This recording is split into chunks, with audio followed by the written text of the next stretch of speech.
Il y a 15 jours, on a été battu assez logiquement à Strasbourg. On n'a pas fait un très bon match, c'est moins qu'on puisse dire. Hélas, on a manqué d'intensité, d'engagement, et puis on a été très maladroit parce que malgré le manque d'intensité pendant une grande partie du match, on s'est quand même procuré beaucoup de bons tirs, aussi bien proche du cercle que derrière la ligne à 3 points. On n'a pas réussi à être adroit ce soir-là.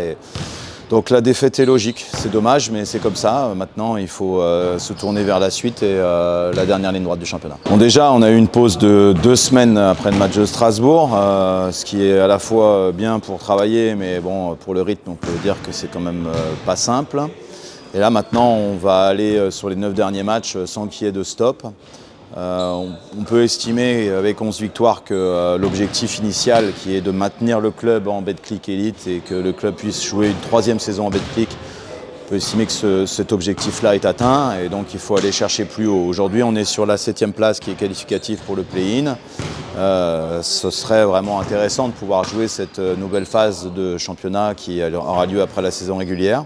Et il faut y aller match après match. On a un calendrier qui est difficile, mais on a un calendrier qui commence par une réception, puis une seconde ensuite contre Dijon. Mais concentre-nous sur le match de Nanterre, on retrouve enfin le Palais des Sports et j'espère qu'on va pouvoir repartir sur une bonne dynamique à domicile. Ouais, le match aller, c'est un match vraiment assez particulier parce que c'est un match où on a eu beaucoup de retard. On est revenu, on a gagné en prolongation dans une magnifique ambiance à Nanterre où nos supporters se sont déplacés.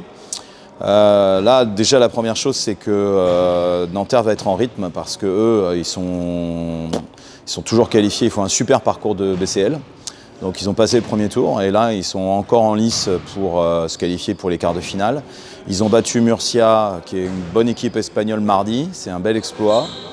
Et donc, eux sont en rythme. Ça, c'est la première chose. Ensuite, le groupe a un tout petit peu changé parce que Frank Jackson n'est plus là, Matt Kyver est blessé et William Howard est arrivé, un très fort shooter français.